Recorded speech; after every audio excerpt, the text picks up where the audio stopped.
I'm trying to find my headphones. Oh, right now.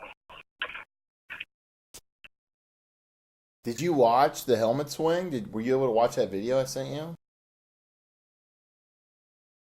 Hello? Can you hear me? Yeah, I didn't get a chance to watch it. I was talking about my time. You need to watch it though. You need to watch it before we do this. Like, dude, it was fucking insane. I've never seen anything like that. Damn. I can't watch it while I'm on the phone. Let me watch it and I'll call you right back.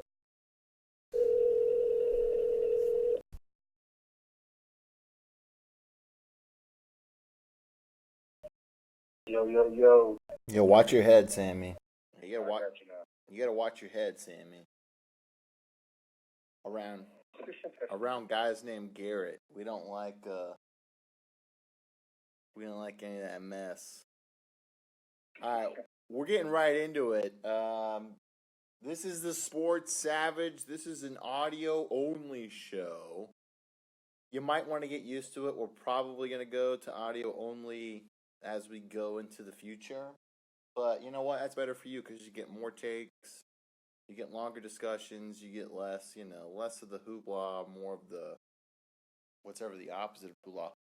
I am Garrett Savage. I am from Los Angeles, California. I am joined by Smooth Talking Sammie from Orlando, Florida. Say what's up. Yo, Sports World, what's happening? Ayo, audio only. Edition, let's go. Ayo, Sammie. So I was supposed to go to a concert tonight. I ended up not going to the concert, and holy shit, I got a show from my couch, Sammie. Now, we're going to dissect this whole thing. I don't know if you know, earlier in the game, there was a head-to-head hit on a Steelers player from a Browns player. Dude was bleeding from his ears. Okay, they showed it on TV. I'm going to upload that. I already uploaded the fight on our YouTube page, so you can see that. So the Browns already had a big-time hit that was, like, dirty. This dude was bleeding from his ears. Never seen anything like that before.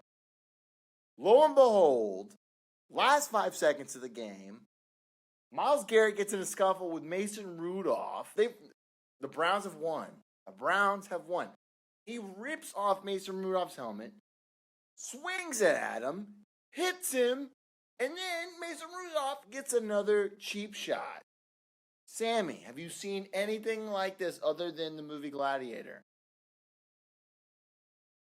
No, this is, I want to say what you call uncharted territory. For a young guy in his career like Garrett, again, watch out for you guys named Garrett. You guys are cheap shot artists, as you ask me. But no, this was a brawl in the middle of the field.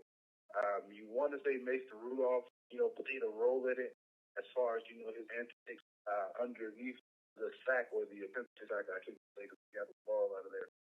But the swing of the helmet to the head of the player, that's something I've never seen before. So expect a hefty spot for Garrett as well as a nice suspension, probably. What are we talking, Sam? Like, I was thinking about this. I don't know if the rest of the season is enough. I think they might go as far as you're going to be sitting the bench for an entire season.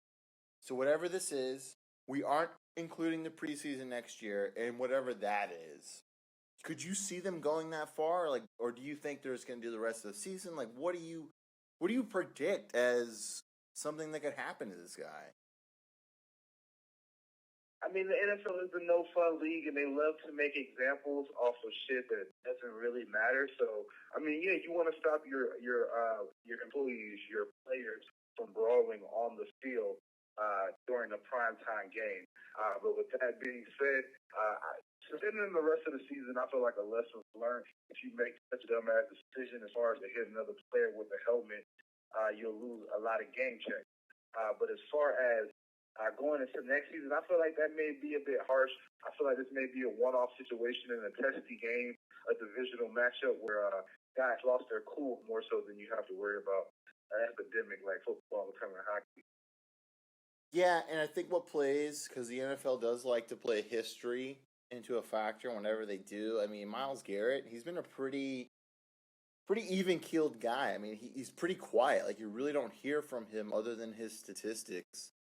And the fact that he went off, A lot of flags, a lot of roughing the passer flags, though. The Browns as a whole, as a defense, they're a heavily penalized team. So maybe not so much off the field, but on the field, he does play a little too aggressive. He does. And I saw Freddie Kitchens' interview after the game. And they were asking him these long, drawn-out questions. He's like, yo, just give it to me straight up. And then some guy goes, is your team out of control? And he goes, no, I don't think my team's out of control. The Browns are out of control, Sammy. The Browns are out of control. They do whatever they want, whenever they want. On a 2-game winning streak. They do whatever they want, whenever they want. And, people want to, shit on Odell Beckham. Yeah, he wore, a big watch. He did all this. I don't think that's as big. But I think that's a factor of, just the locker room and all this. Baker Mayfield, after the game, he said it was unacceptable. I mean, where do you go if you're a Browns fan? They said this is the first time in 9 years that the Browns have beaten both Baltimore Ravens and the Steelers, but yet we're talking about this. You just had to bring that up, didn't you? It was a good stat. I had to. If you're a Browns fan, you're focusing on the 2 wins that you guys have. You focus on, like you just said, beating 2 divisional rivals in the season that you haven't had in a long time, as well as this almost being a lost cause if you guys weren't able to string these wins along. So is this sustainable? No, they're combustible. They're dysfunctional. Freddie Kitchens is coaching for his job. Odell Beckham wants out of Cleveland, and your quarterback is not as accurate as he was last season after coming in for a second year in a full training camp as a starter. So you want to focus on the bigger picture. I take that back. What the fuck am I talking about? You want to focus on the small picture, the way smaller picture. We just won 2 games in a row picture versus how dysfunctional the organization really is. Unbelievable, dude. I mean, Twitter blew up. Everybody just went absolutely insane. He hit him in the fucking head with his own helmet. I mean, dude. Like you said, what kind of suspension? I mean, Roger Goodell, he's going to enjoy it because, he's the commissioner of rule and order and all that bullshit. But, I mean, what do you do with this guy? Like you said, if you take this into next season, I don't think you're going to get too much pushback. But do you want to set that precedent for an on-the-field fight? Because simply that's what it was. Did he hit him in the head on purpose with his helmet? Absolutely. But what are the odds that the player really uses their helmet as a weapon? It's not that often done successfully. The biggest suspension was 6 games. It was Albert Hainsworth when he did his little curb stomp. Dude, this has got to be more than that. I mean, he hit Mason Rudolph. Just imagine if he had angled it perfectly and he got he hit the side the side of Mason Rudolph's head. What if he would have killed Mason Rudolph on Thursday Night Football? What would we be talking about right now? Yeah. A murder case. And not even that drastic. What if he just split his shit open? Oh, yeah. Wrestle hit him. What if he just cut him, and now Mason Rudolph's on the ground bleeding profusely on live television? Like you say, what the fuck do you do at that point? You might have to kick him out the league. If you kill him, obviously he's out of the league, but he's probably facing charges at that point. But, I mean, yeah, it's definitely unprecedented, but I don't know what are the odds that we see something like that happening again. I think that's more a particular player a young player losing his cool, a guy in Mason Rudolph being a little too aggressive. Because if we're being completely honest, he was on the ground pulling at him and shit, and you're the quarterback. Why are you pulling on a defensive lineman?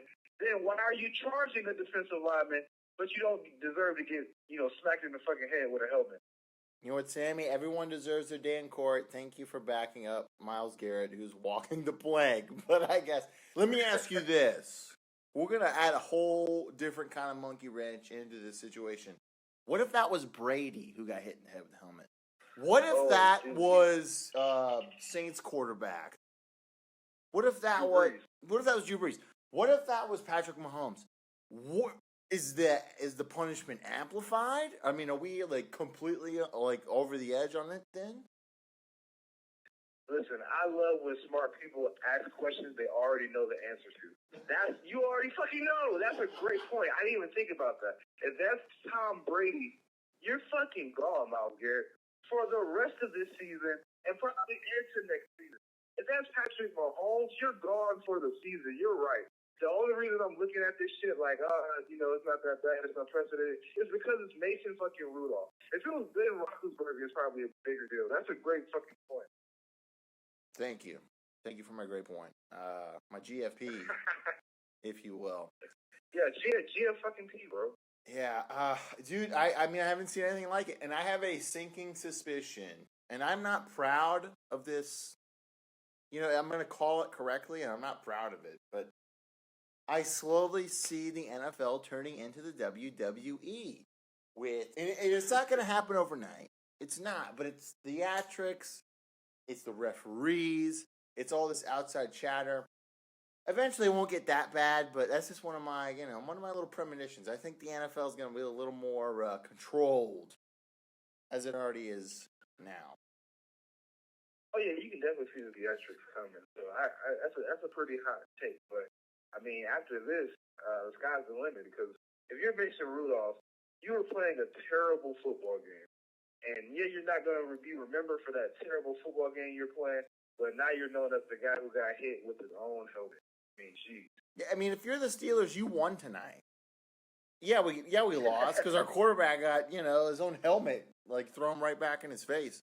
And leave it to the Browns who get a good win and can't even have a good win. They got to stink it up with penalties and all kinds of other stuff. I mean, what a mess. I mean, at the end of the day, they are the Browns.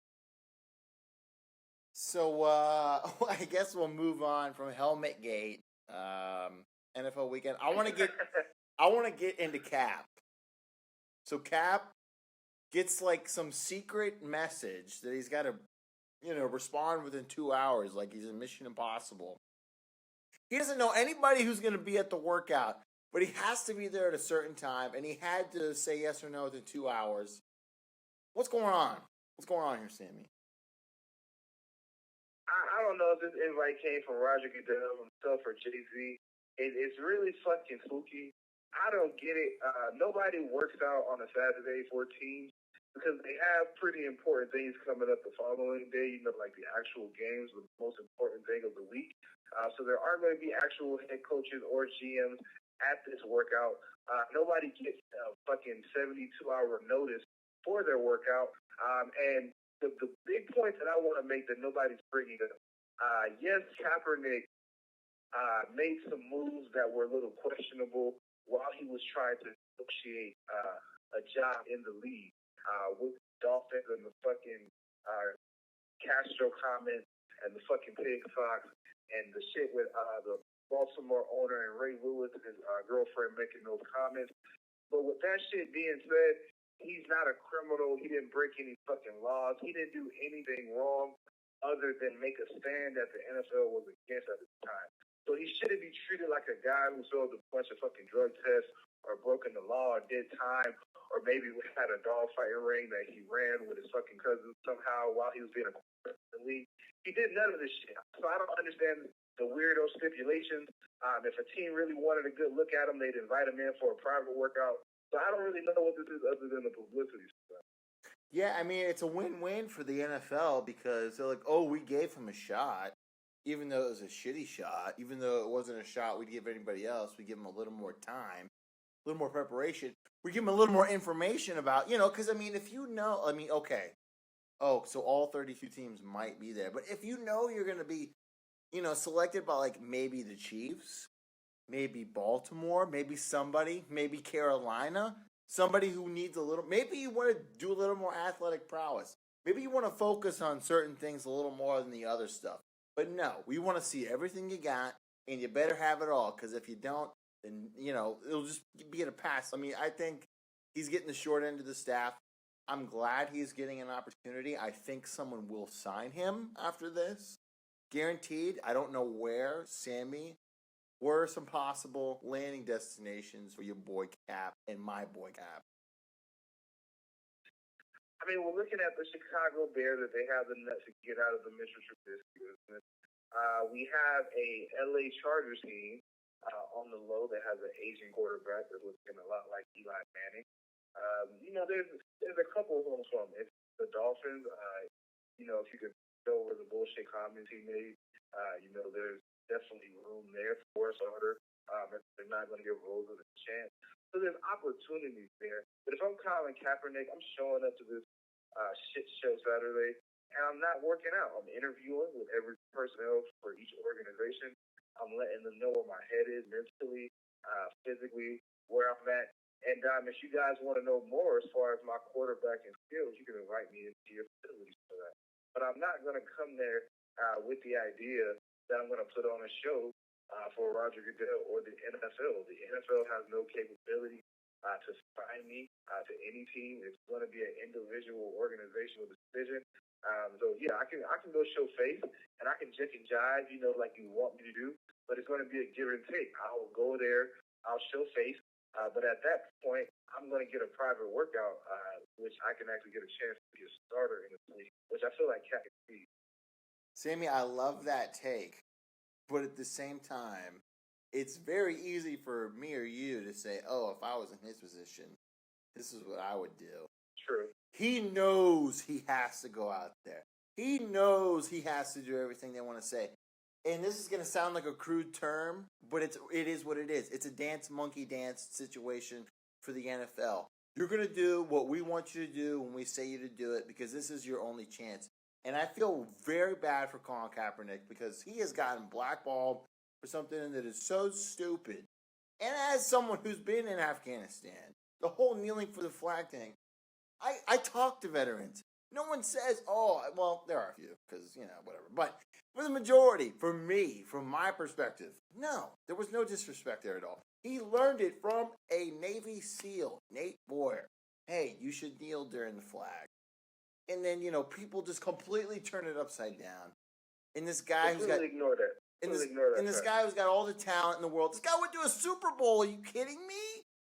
It was under Jim Harbaugh, and look at him now. He's a maniac. The fact that he was able to do it under Jim Harbaugh is a miracle. So I wish Cap all the luck. I really hope he gets signed. I want him in the NFL. I think it's better when he's in the NFL. Absolutely.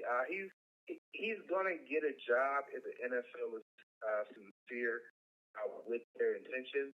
It's just really random that if you want a guy to be in your league, that you're not willing to work with him like you would any other normal athlete. And again, professional athletes fuck up. Humans fuck up. But what Colin Kaepernick did wasn't fuck up. He did absolutely nothing wrong. He lost his job in a protest of something that is really going on in this country. And after that protest, maybe taking some steps to piss some people off.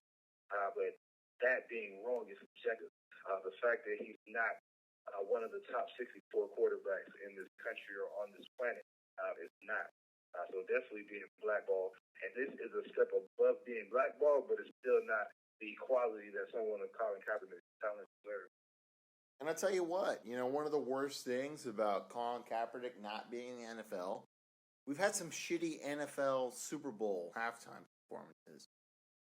All the real people, all the big-time performers don't want to do it. They're like, nah, y'all blackballed Cap. So now we got some, 80-year-old rock band or, Sam Smith or something where it's just like, this is the dumbest Super Bowl halftime ever when we could have had other people. Dude, J-Lo and Shakira. Who hasn't been waiting on that J-Lo and Shakira? Oh, that is gonna be big time. You think A-Rod's gonna A-Rod's gonna come out in like a Harley or something like that? I don't know.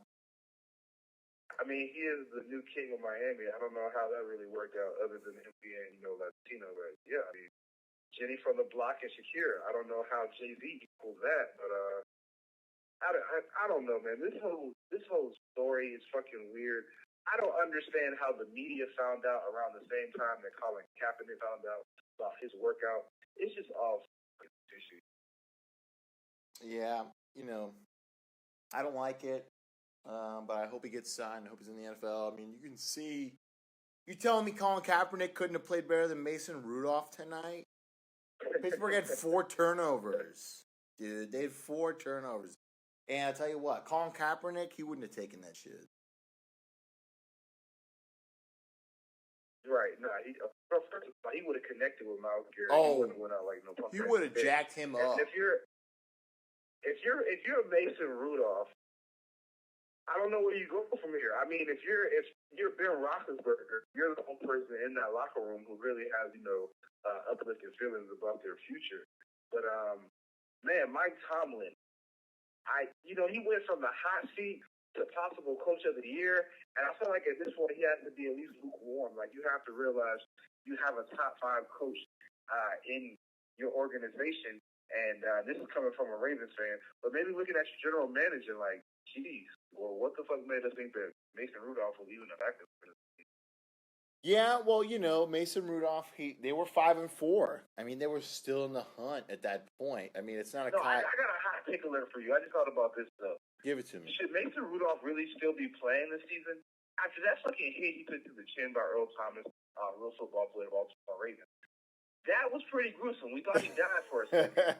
Maybe he's not all the way right. That's why he's not able to throw the ball at all. So, hot take alert. Should Mason Rudolph really still be playing? Maybe he should have set this year out. I mean, he's probably already brain dead, so that's why he didn't flinch tonight when he got hit in the head with another helmet. I mean, this dude, he's got a cranium. I don't know. But he sold it. He's in the CTE game, but he was able to take that hit to the head and then sell it to the referee. So, I mean, for what that's worth, you can't, sell a pass correctly to a receiver, but, he can sell it. But you know what? He can sell a... Mason Rudolph will forever be in, like, GIF lore when he is getting hit in the head. I cannot wait for the memes tomorrow. Him getting hit in the head with the helmet. I mean, it's going to be like a doink, a whack-a-mole, with his head coming up and down, different things. Like, it's almost, it's like a butt fumble with, it's going to be like that iconic, I think. Oh, absolutely. This is, like I said, this is a bit unprecedented as far as the perfect storm of an actual fight on the field escalating and an actual clean shot. Because a lot of the time, the helmets prevent the clean shot. But with this one, you have the helmet providing the clean shot. So, I mean, hats off to Myles Garrett for all the wrong reasons. But with that being said, Mason Rudolph, why the fuck are you running up on this environment? Like, just go sit down. Oh my god! I logged into ESPN right now. They have like the perfect picture. It's like Mason Rudolph just got whacked in the head. He's like fucked up. And Myles Garrett just has the helmet in his hand. It's like, oh, this is terrible, but we're gonna show it 9 million times. The kids don't do this at home, but also don't do this at home. But we're gonna show it over and over and over again. This week. That's normally what you do with the bad thing. I guess. Is Baltimore playing this weekend? Are they off? Bye week? Baltimore's playing the most electrifying game in sports entertainment this weekend against Texas. Oh, okay. And Deshaun Watson. So, no, that's the quarterback ball right there. Because everyone says these two guys are the future of the sport. Lamar Jackson, little more Patrick Mahomes just sitting on the sideline, sipping his little tea. I love the Lamar hype, but let's not get ahead of ourselves.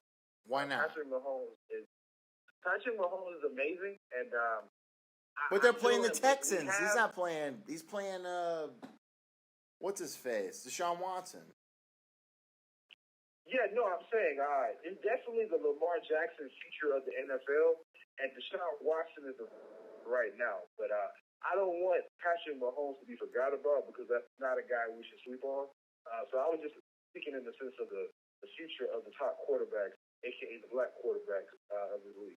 We know a lot of people compare Lamar Jackson and Deshaun Watson. Now, some people say Deshaun Watson, he doesn't take as many hits.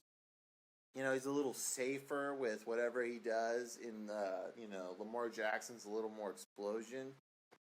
I don't know, man. Ravens are looking good. Texans, they're hanging on by a string. They got no defensive ends anymore. Baltimore's favored by 4. Do y'all think you're going to get the victory? I know we're going to get the victory. If we lose another game this season, I would be surprised. The Patriots hump was really the biggest test that we can have this year, and Lamar Jackson is just on a confidence level where it's going to take something unique to defeat it, especially with our defense clicking. the way it is. I feel like the Marcus Peters trade is really going under the table as far as big moves during the trade deadline. But with that being said, Deshaun Watson is so talented. He's able to pull off the upset. Deshaun Watson is what you call a pure passer, and Lamar Jackson is a pure athlete who can pass the ball. So I'm going to give the stick to Deshaun Watson as far as now.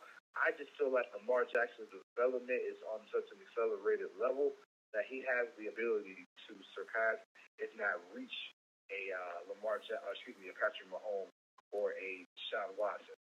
So we're watching the best of the best in this matchup, Chiefs versus the Ravens. But I feel like the Ravens defense is a little stronger, so we should be able to pull out the victory. That's good, Sammy. You're like pro. Vikings take on the Broncos. We're 10 points. We're 10-point favorites. I mean when we talk about the Ravens, it makes it a little easier. I also talk about shit. Vikings should win. Again, I mean, we're against the Broncos, Sammy. But this is just like this is a classic letdown Vikings game. Everybody knows it's like after we beat the I mean, I didn't expect us to beat the Cowboys. What? Are you saying a letdown game after Kirk Cousins' biggest victory of his career? I am saying that. Yes. Wow. No faith. No faith. I have no faith. No faith in first Cousins. You lose to the Chiefs on a backup quarterback and a fucked up team. You have no respect for me. Like the fact we beat the Cowboys, like I think the Cowboys' best games are behind them. I think after they lost to the Vikings, they're just like, you know what? We're gonna give up. Jason Garrett needs to move out of town because he's just not. I mean, it's really Dak Prescott's team now. Am I wrong? Nah, I mean I agree. I feel like that was a coming out party and probably one of the best you could look in the loss. He was checking the ball around. Minnesota defense that's not chopped liver, and Zeke wasn't doing shit. I don't know if you want to put that on the offensive line, if you want to put that on the play call, but when Zeke rushes for over 100 yards, their record is pretty good, and they weren't able to get that done. So they leaned on that, and were they able to get the win? No, but I feel like that's more on the defense than it is on the quarterback. So if you're Jerry Jones, I don't know why you're playing Russian roulette with his paycheck, but you want to go ahead and pay the man before he really puts you guys in the playoffs, and you're going to pay him north of $35 million a year.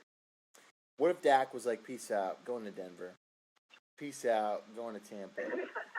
Peace out, going to the Fins. I mean, that would just be classic. Oh, he would have suitors. He would definitely have suitors.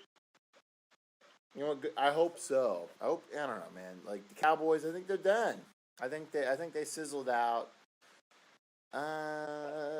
Let's see, Saints Bucks. Saints should win, even though they lost to Atlanta. What a joke. I'll tell you what will be a closer game than people think. Cardinals 49ers. Did you watch that Monday game? You like Brother Kyler. I do. I like him. Like Young Murray. 49ers that was 49ers Seahawks. Dude, how can you not say the Seahawks are a Super Bowl almost favorite in the NFC at this point?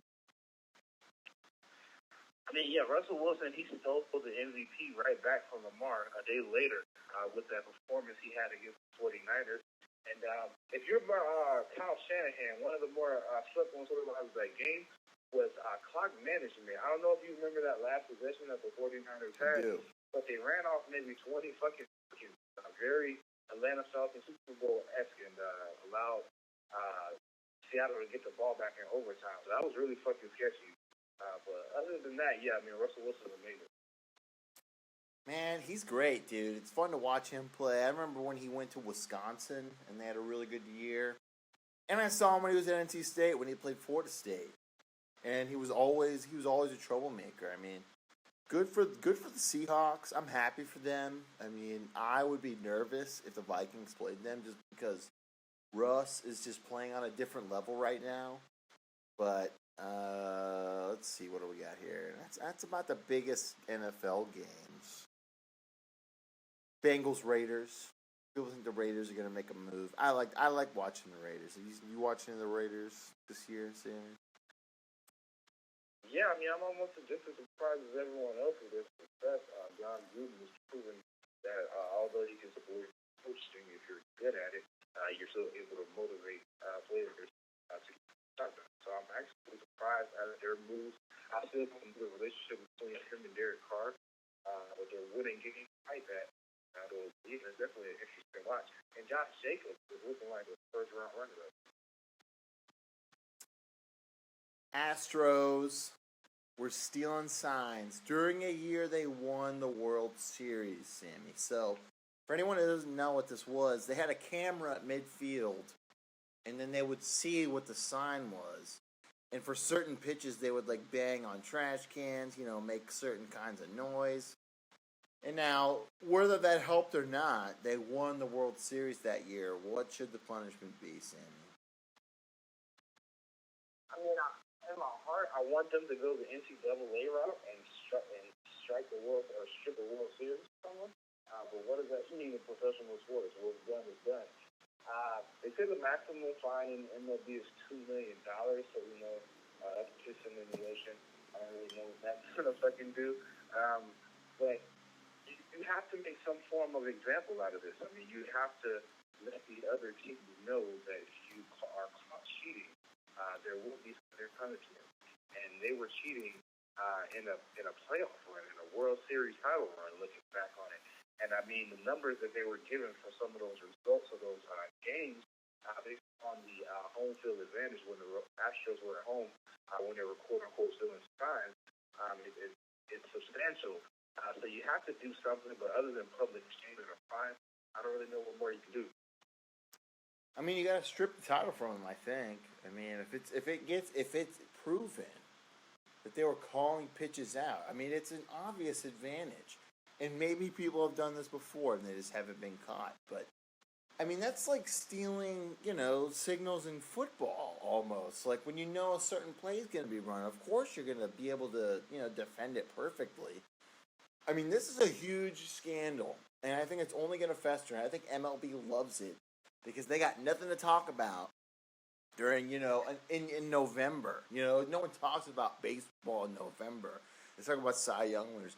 Verlander won the Cy Young again, even though he stunk in the postseason. But I think if I'm MLB, I love it because people are going to talk MLB even though it's a bad thing.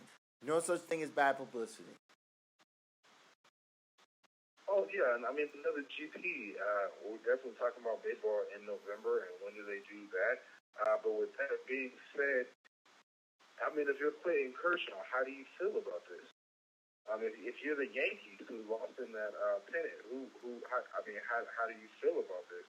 So there's definitely answers that need to be given as far as what is the MLB going to do to prevent teams from wanting to cheat so abrasively. So, I mean, yes, it's, no such thing as bad publicity, but this is a bit embarrassing. All right, we're going to move on to the NBA. We're going to talk my Lakers, 8-2. Sammy, on the Lakers show. Sammy, guess who my favorite Laker is? I gotta go LBJ. He's the king, right? And you're going to hate this. Dwight Howard. Oh my fucking god! Here we go. Dude, Dwight Howard is a machine right now, dude. He is a machine. He's playing good basketball, but I mean, he's only playing 20 minutes a game, and when you have the guy given the ability that Dwight Howard has, you should be averaging a double. I mean, the Lakers are the number one defensive team in the league, so is that a coincidence that you have Dwight Howard and JaVale McGee? I would think not. But yeah, I don't want to talk positively about that guy for too long. Good job, Lakers. Boo-hoo, you're jealous of his hair. You'll never have his hair, Sammy. Neither will I. But Clippers, who are my second love, they lost to the Pelicans. They're 7-5. Playoff P dropped 33 in his Clippers debut. I still got to get that playoff P. I don't know. If I'm the Clippers, I'm not worried because this is a long season, right, Sammy? Oh, yeah. I mean, they're barely 10 games in, and you're still looking like one of the top teams in the league without your second-best player. So there's there's no need to rush him back. I'm pretty sure if you're Paul George, you're itching to get back. It's just like Kawhi Leonard. You're in your hometown or near your hometown. Anyway, in LA, you're in your home state around your family. So you want to get out there and ball out, but there's no rush to it. You want to make sure that you guys still keep your defensive pedigree once George hit the floor, because on the low, again, no cap, the Clippers were coming in preseason the favorites for the top defensive team. So it is pretty interesting that the Lakers actually hold that mantle now with their big body. What you do expect when Paul George will come back is that they pick it up on both ends of the court.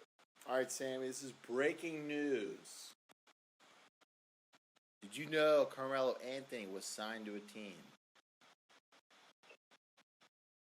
Yes, I did. I was able to get from my sources that Carmelo was able to strike a deal with the Portland Trail Blazers. So it's definitely a celebration for all the ballers around the world who want to see a guy with so much talent actually get a shot to go out on the good flip. But if it's Carmelo Anthony, it's a wake-up call. Like, this is your last fucking shot. You got to make this work. At minimum, you have to time in Portland a positive. So if that's doing shit that you've been doing before, i.e., coming off the team and, leading the league in that's what you got to do. It's playing a little more defense. That's what you got to do. It's putting you back on a play and getting that post and working that out, which you are a great post scorer on that. But as long as he has the realization that this is my last shot, so I got to make it work, this is a positive all around. I mean, did the Blazers make a push in the West now? Damian Lillard, Carmelo Anthony. I don't know. The West is pretty stacked, dude. I mean, was this like his only place to play, you think? Or was this like a few and he chose that? I would say the latter. Probably a few different options, and this was the best opportunity for him to make a playoff push. I think you had the Blazers in the Western Conference Finals, or the Western Conference semifinals, I should say. Or I believe it was the Western Conference Finals. I have to double check that. But they went pretty deep without Nurk as their best player. So, Portland is a contender in the West as far as making some noise. But with Carmelo, you expect him to make a little louder noise. But I still wouldn't put them in the running for any type of finals or Western Conference finals or anything like that. This is just more like a Carmelo story. Like, it's good for Portland. They're going to sell more tickets, and hopefully he gives you guys a kick, throughout this season. Is anything else in the NBA stood out to you so far, Sammy? The Rockets, they're playing better than expected. They're still not playing any defense, but I want to say the last time we talked about it, I said this wasn't sustainable, and they're sustaining it. So shout out to Russell Westbrook and Harden figuring that shit out. The Phoenix Suns got to be one of the surprises, if not the biggest surprise in the league, without Ayton being one of the top teams in the West, getting it done. So shout out to Monty Williams, the first-year coach out there. But yeah, there's a couple of different storylines in the NBA. This is the first two that pop off in my head. The Magic are fucking shitty. Update for all my Magic folks. We got to figure this shit out. The only positive is that we got folks getting big minutes. That's another underline or underkept storyline. Probably because we're not playing well, but Markel folks are getting big minutes and he's progressing as a player. So definitely keep a lookout on that. And hopefully the trade mid-season getting one of these guys off. I.e. Vucevic, Mo Bamba, or Aaron Gordon. That's my hot take there. All right, under the gun. Western Conference champion, Eastern Conference champion. 5, 4, 3, 2, 1. I don't know if I'm getting shot after one, or do I give it as one? I don't want to get shot. Well, I don't know what to say to that. Anyway, I'm down. I'm dead. I got the Lakers coming out the West, and I got the. I'm talking my head. I'm going to go with. Oh shit! Well, I already pick up the Western Conference team. I feel like it's a team that I'm shooting on. I like Philly preseason, but they're really no Bucks. They have outside shooting. Greek Freak, Bucks. Yeah, no, I'm not feeling the Bucks, man. I feel like they overperformed last year. I love what Greek Freak brings, but this Chris Middleton suspension is going to hurt them, and I'm not really high on Middleton in the first place. I feel like there's a team I'm forgetting about. Boston, they're okay. Phillies, Hayward broke his hand Hayward's hurt again for Boston. Broke his hand out 6 weeks. Yeah, he was playing well, too. He's the great white hope, and he was playing well, too. But they have so many bodies in Boston, I feel like they're going to be able to move along and still make some noise. And when he comes back, he'll add that added. Watch out for Toronto and what Nick Nurse is building. Pascal Siakam is a full-fledged star in the league, and he's proven it with the numbers that he's putting up. Sammy, I'm looking at the Eastern Conference. Who's the number 2 team in the Eastern Conference, if you had to guess? If I had to guess, I'll say Miami Heat. Sammy is an NBA guy. Miami Heat are 8-3. Your boy from the 76ers went to the Miami Heat, and everyone's like, why are you going? Boston Celtics are 9-1. Miami Heat are 8-3, and they're tied with the Bucks and the Toronto Raptors at 8-3. Running up by Philly, Pacers, Hawks. Trae Young's looking pretty good. Yes, Trae Young's a star. Trae Young and Luka Doncic are two bona fide stars. Thank you. Magic should have traded up to acquire. But yeah, I mean, both of them had some question marks coming out the draft, and man, are those guys looking foolish? They're looking like they could have easily been the 1-2 pick in that draft. All right, who is the worst team at 2-10? If you had to guess, the worst team in the NBA. They're at 2. They won 2 games and they've lost 10 games. I believe that I'm going to go with the Golden State Warriors. Sammy, you are on fire right now. Yes. Golden State is 2-10. The Pelicans are 3-8, and the Wizards are 2-7, dude. Golden State, but we have already talked about this. Like Golden State, look, you had your honeymoon. Now you're getting into the real marriage of your whole, thing. It might get better down the road. It might not. Who cares? I mean, you went from the penthouse to the doghouse. I mean, if you're Steve Kerr, we're really going to see what you're worth.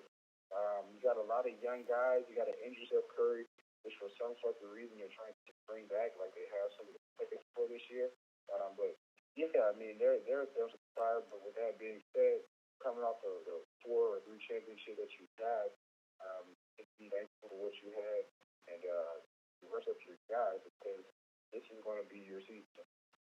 All right, Sammy, we're going to have a little fun. We're going to do if the playoffs were today. And today we're going to choose the Western Conference. So I'm going to write these answers down.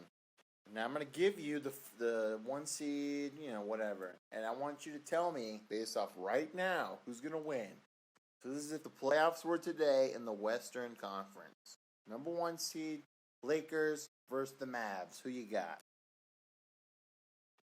I got the Lake Show. Lake Show. Okay. Houston Rockets, LA Clippers. That would be a great series to watch. Wow. Man, that would be a great series. I'm going to go with the Clippers in that one. Clips. Denver Nuggets, Minnesota Timberwolves. They're in the West. I thought the Timberwolves were in the East. When did they go to the West? No, they've been the Western Conference team. They just don't remember. Nobody remembers them. Yeah, okay. And with this, I'm picking up to them. I've never really been in the but I don't know them not the Timberwolves. All right, Utah Jazz, Phoenix Suns. Ooh, that's a toss-up. I feel like the ceiling for the Phoenix Suns is higher when they get Ayton back. I feel like he's going to add more, so I'm going to go with the Suns for that one, actually. Okay, so we got the Lake Show versus the Suns. Who you got? I got the Lakers. If the Phoenix Suns make it to this one, that's a victory for their organization. Minnesota Clippers. I definitely picked a team that was in Minnesota, so I'm going to go with the Clippers there. Okay, so we got a Lakers, which a lot of people are predicting. Lakers Clippers, Western Conference Finals. It would work for travel. Nobody, we'd all be in the same arena, for every game. Who you got?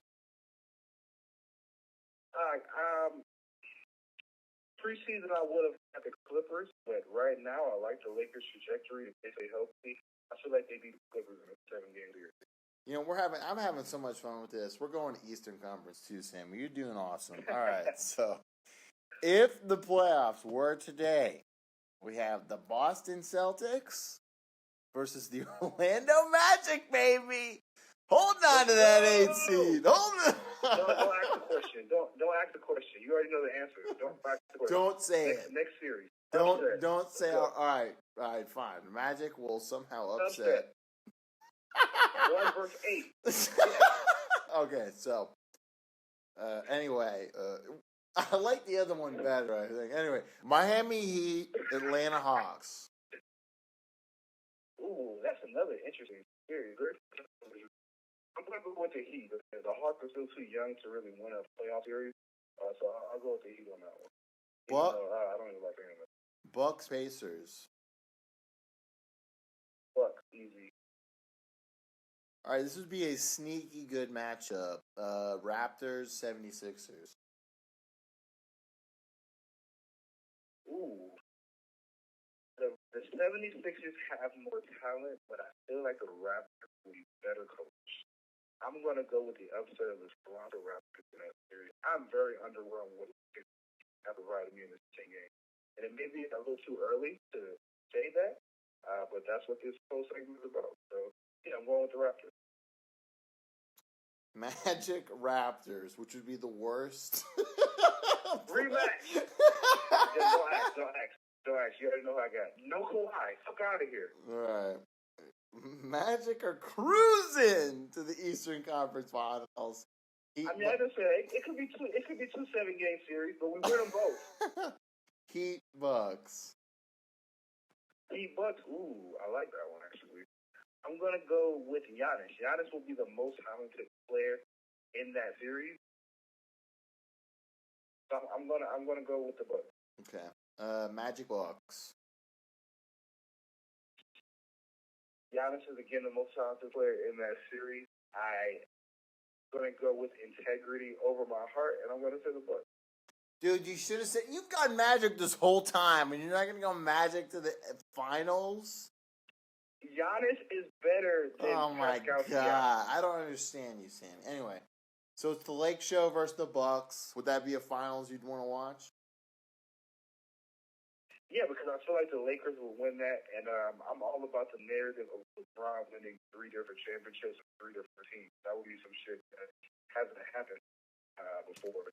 The guy of LeBron powers, I should say, he would be the nucleus for those 3 championships. So that would be pretty amazing. And to get Giannis in an early finals run for his career, to get him that confidence, that would actually be a pretty interesting series. You know who else could do it? Win 3 different championships, 3 different teams this season in the same city? Kawhi Leonard could beat him right to the punch. So you have the Lake Show winning it all right now in a bout versus the Bucks after the Magic made an unprecedented run in the playoffs. Well, it's Eastern Conference Finals ahead of fucking schedule, by the way. So you know who's winning the championship next year. All right, well, we'll do this again, maybe in like a week or 2. Then we'll see. And then I'll probably have the Magic winning, to be honest. But I'm keeping. Once we get over 500, the Magic are the champions. Okay. Yeah. Sure. All right. I love the confidence. Okay. Yeah. So NCAA, me and Sammy love the NCAA. We talk great about it all the time. We think it makes all the right decisions. And what they do the best is they love to sit their star players in big games for shit that doesn't matter. So Young on the Buckeyes, Chase Young could be a first-round draft pick. I mean, he's got that much talent. He's got that much everything. He was suspended for a loan he got from a family member and then paid back. So he's sitting out this week, coming back next week. However, in the NCAA for basketball, we have James Wiseman, who won a high school championship with Penny Hardaway and his high school team. Followed Penny Hardaway to coach Memphis. And they're saying he's out for the whole season because of another money situation. Sam, why does the NCAA love to bench people that bring them eyeballs? So, when, what's the politically correct way to put this? If you feel like you have a big dick, you always want to show it, You want to pull it out, You want to fucking show people, hey, look at my dick, it's a nice size. I feel that way. So, that's the only way I can describe the NCAA diving into personal business of amateur athletes to figure out where they receive loans from.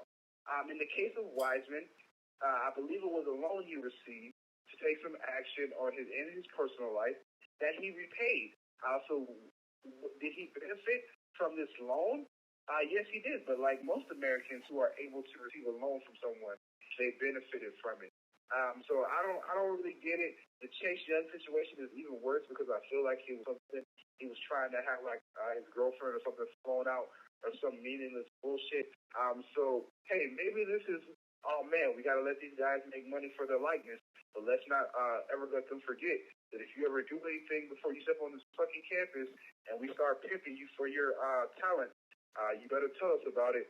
And if we feel like it crosses some kind of weird ass line, we'll do something about it.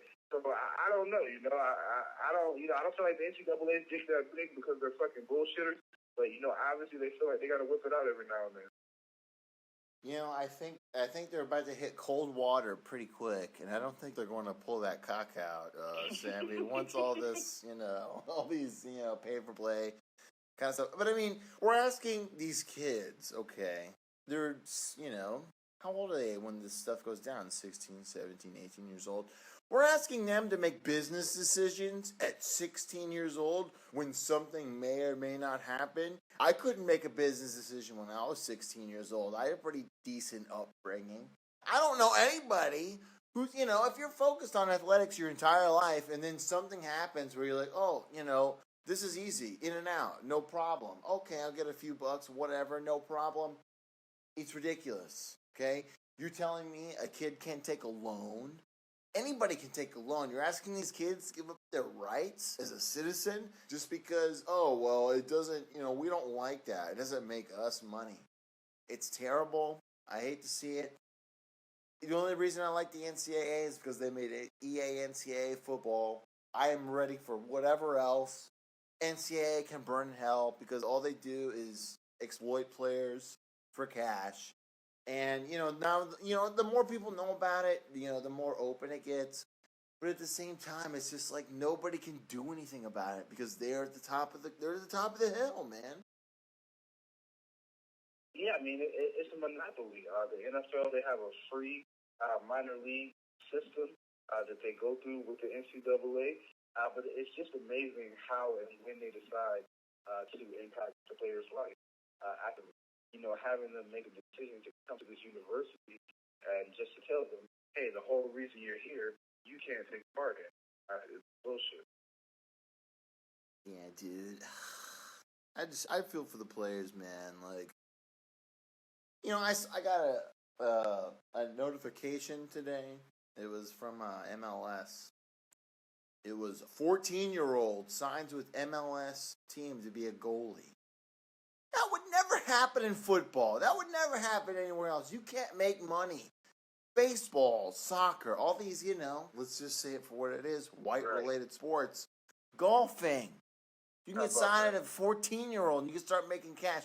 But no, if you play basketball or football, no. You need to go through our system. You have to do what we have to say. And then, if you're not broken in half, by the end of that, you can start making money for it. And you're good enough. If you're not broken in half and you're of the 1% of athletes who's good enough to play professionally, then you can profit off of it. But best believe, we pimped you by that time, so we're good with whatever you do after that. Yeah, dude, it's a big mess, Sammy. It's a big mess. We're gonna keep going. I like this audio only. We just gotta get your laptop working again. I think this will come Sure. out. This will come out okay. NCAA. Yeah. Not a lot of huge games this weekend. Let's talk. I don't know if we've talked LSU Alabama. I loved it. It was one of the best games I ever saw in my entire life. Sammie, what'd you take away from LSU Alabama? Oh, we definitely saw LSU Alabama, and I picked LSU to go in and upset Alabama, and I told you this was the end of the boogeyman, aka Nick Saban. So I'm not going to call myself a Nostradamus. I'm just going to say that LSU has a better team, and I don't like what Alabama did to us. If he doesn't play, or excuse me, if he doesn't play weekend or their upcoming game, I'm going to be a little scared the fuck out. Because that means you guys definitely have him have a rush surgery just to play in the LSU game, and he wasn't anywhere near 100%. But with that being said, he didn't play terribly. So I don't know if the gap between Burrow and Tua is that far as the best quarterback in college football. But I'm definitely impressed with what Tua was able to do. With that being said, I knew LSU was going to win the game. If you're Cincinnati, you're probably getting the first pick. Are you taking Smokin' Joe? Or are you taking Tua? Man, I think Tua is going to be the better football player, but just for your demographic and your fan base, I feel like Burrow may be the star there. Andy Dalton was pretty revered there when he was able to get the ball to A.J. Green, and I never thought Andy Dalton was a good football player. So I feel like maybe if you get a Tua, maybe his popularity and his fan base is a little too big for a Cincinnati market, while Joe Burrow maybe fits in a little more seamlessly. But I feel like you can't go wrong with either pick because you guys are terrible. You know where Joe Burrow is from? I do not. Ohio. Wow. I really didn't know that. So I know what the fuck I be talking about. But no, I mean, he went to Ohio State. He couldn't beat out Dwayne Haskins. So we sent him out. And then he went to LSU. I mean, he played for LSU last year. He just didn't have, like a baller year. But, he looks great. I mean, Tua's shown us so many moments over the years. It's easy to gloss over what Tua's done with Joe Burrow now, who's making all the big plays. Tua's been playing hurt a lot, and I think that's going to count against him once he goes into the NFL. He's been hurt in a championship game. He's been hurt against the biggest game they had this year. So they're going to say, will Tua be healthy on Sundays? Joe Burrow has not been hurt, and he has been killing it. So, you know what? You never know. I mean, when we get into this NFL draft, there's always, people are talking about this quarterback from Utah State. I have never heard of a quarterback from Utah State ever, but they're saying, he's a top whatever. So people are going to say what they're going to say. I like to do the eyeball test. I think the eyeball test almost never fails. I think 9 out of 10, you're going to get it right on the eyeball test. And I think they both passed that. Oh, yeah, no, I mean, and if with that test, both quarterbacks look like they can play on Sundays. So if you're Cincinnati, you really can't go wrong. But it looks like the stars are running for Burrow. And if you're Cincinnati, you're probably a little more comfortable taking Burrow, which was injury history. So my team, Notre Dame, their sellout streak is going to end at 273 games of being sold out. Nebraska had over 300 games sold out. Is this first world problem, Sammie? Definitely. I mean, what the fuck have you guys produced on the field to provide sellout? Since Mr. Catfish went to the NFL and was a bust, you guys haven't produced a team that really was contenders more so than who's Mr. Catfish?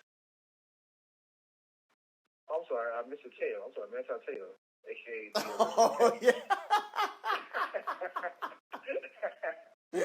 Okay, all right. I'm sorry. Continue. Continue.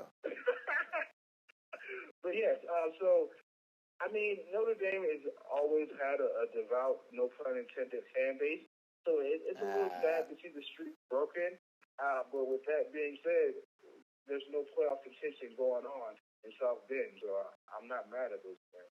Dude, I think Brian Kelly is going to the NFL after this season. I really think out of Notre Dame, please. Dude, I really think he is, because I think he's at the point now where Urban Meyer's getting back into college coaching. He's probably going to go to USC. He's not going to be able to beat Urban Meyer down the road with USC talent. If you're Brian Kelly, your stock is not going to get higher after the season. This is it for you. If you can take Notre Dame, if you can win out at Notre Dame, win a bowl game, they're already pissed at you about this stupid sellout thing. Dude, take Cleveland job. Either Cleveland job might be open. Take, the Bucks job might be open. There's going to be jobs that are open, and Brian Kelly will probably leave. You're hearing it here first, folks. Oh, yeah, no, I can definitely see that. You hit the nail on the head as far as his stock won't be any higher after this season. So why not be a consultant or some type of coordinator in the NFL and get your feet wet? You're a weird-ass coach if you give, you're a weird-ass owner or GM if you give Brian Kelly a head coaching job. But definitely doing Brian Kelly's not going to take a coordinator job. Who the fuck is Brian Kelly to be the head coach of my football team? Because he's been to multiple national championships with a team that's hard to get there. Wow. Oh, great. You get a head coaching job for going to championships. I mean, to be honest with you, after Cliff Kingsbury, anything's on the table. So somebody actually may give him a head coaching job. But Cliff Kingsbury couldn't win shit at Texas Tech. And now he actually has Arizona looking like a professional franchise. You nailed it. I mean, who knows? Maybe Brian Kelly is a head coach. I don't believe it, though. You nailed it. I mean, I don't think I would compare them, but you nailed it with that one. We'll finish off with a little more college football talk. Michigan State. Does that interest you at all? What kind of run is Harbaugh on? Penn State dropped the fucking ball with that terrible law. Minnesota! Row the boat, baby. Row the boat. Row the fucking boat. But I mean, if you're Michigan, you may not be able to win the Big Ten, but you just ruin it for all of your rivals. So let's see if Harbaugh can, maybe cool down that hot seat and have a couple more states to win. Yeah, I mean, Michigan State sucks, so it's not even a big game. I tell you what, a big game for me is to watch: Florida State, Alabama State. I am on hire Coach Odell train. I am on that train, Sammy. I don't want Bob Stoops. I think we have enough young coordinators in different positions to he's like a CEO coach. He's like, whatever they're going to do, and I'm going to worry about what I got to do. Florida State upset Boston College, which is, you don't say that a lot because Boston College really isn't that good. But there's a huge indictment on Coach Willie T. They didn't play this guy number 13. And he ran for almost 100 yards on 3 carries. He was unbelievable. The offense looked great. The players were inspired. I want Coach Odell. And there's a lot of talk that Bob Stoops is going to come in. And I just don't want to ruffle any more feathers than we already have. Leave Odell. Leave the system. Players respect him. What do you think? So no prime time? No! Are you kidding me? Prime time? If prime time wants to be like a defensive backs coach, sure. If prime time wants to be like an assistant coach, yeah, why not? He has no experience as a head coach. He's like the OC on his son's football team. Get the fuck out of here with that. I don't want to hear it, no. No prime time. He's a great ambassador for the school, but please no. Keep Coach Odell. If Stoops gets hired, I won't be upset, but I'll be disappointed. Stoops is trash. I don't care anything about the Seminoles, but I would be upset if you guys hired him. Let's get this straight. He got ran out of Oklahoma. Not like Mac Brown, where he was there for so long, and, they were like, hey, Mr. Brown, can you please, go somewhere else or step down gracefully? And they still let him walk in grace. Bob Stoops overstayed his welcome in Oklahoma. And since he was able to get that one national championship, they didn't make a big deal out of it. So I don't know if Florida State hiring him would be the best move or the right move, more so than saying, hey, we got Bob Stoops. So I don't really know what that does for recruiting. I don't mind your idea of the continuity, keeping the guy who you had stepped in for Taggart, or if he has a relationship with the kids who are there. But I don't know, man. No sleep on this Dion this Dion campaign. I don't think he does it. I don't think Florida State has the goal to hire back-to-back black coaches. You heard that here first. But recruiting is everything in college football, and I don't know if there's a more powerful chip than having Dion go into these rooms with these kids and these parents. Dion already does, though. I think he doesn't go into the rooms, but he's still a big advocate for Florida State. Yeah. Coach Odell Haggins is 3-0. Let's say he wins Saturday, 4-0. Let's say he beats Florida, which I think we can do now. Our team is together. He beats Florida. He's 5-0. Let's say he wins the bowl game. He's 6-0. How could you not hire him after that? And I'm saying that's a lot of ifs. There's a lot of ifs, but it's not impossible. Florida State could be an 8-win football team when they thought this whole season was in the toilet. Oh, absolutely. You had me at beat Florida. If he beats Florida, he's going to be the head coach of Florida State. So that should be the goal for him. If he wins out until that Florida game and beats Florida, he definitely has it. But if he's somehow able to salvage this season, get him bowl eligible with a Florida victory, I think he proves he's the head coach. Thank you. I think so too. All right, well, you can email the show at thesportssavageshow@gmail.com. No one's emailed, believe it or not. But like the show, subscribe to the show, comment on the show. We'll read your comments on air. Sammie, I like this audio only. I don't know about you, but we've got an hour, but it has been hard hitting the entire hour. Yeah, man, I'm digging it. However we can get to the people, let's do it. But yeah, I'm fucking with the AO. At Garrett W. Savage, Twitter, Instagram. Holla at your boy. Sammie, is there anything else you'd like to say? Go Ravens, go Magic. Go UCF Knights. What the fuck? How do you lose the fucking toss-up? Yeah, I'm good. Other than that, yeah, no, I'm good. All right. We are out of here. Peace. Peace. Not a crook.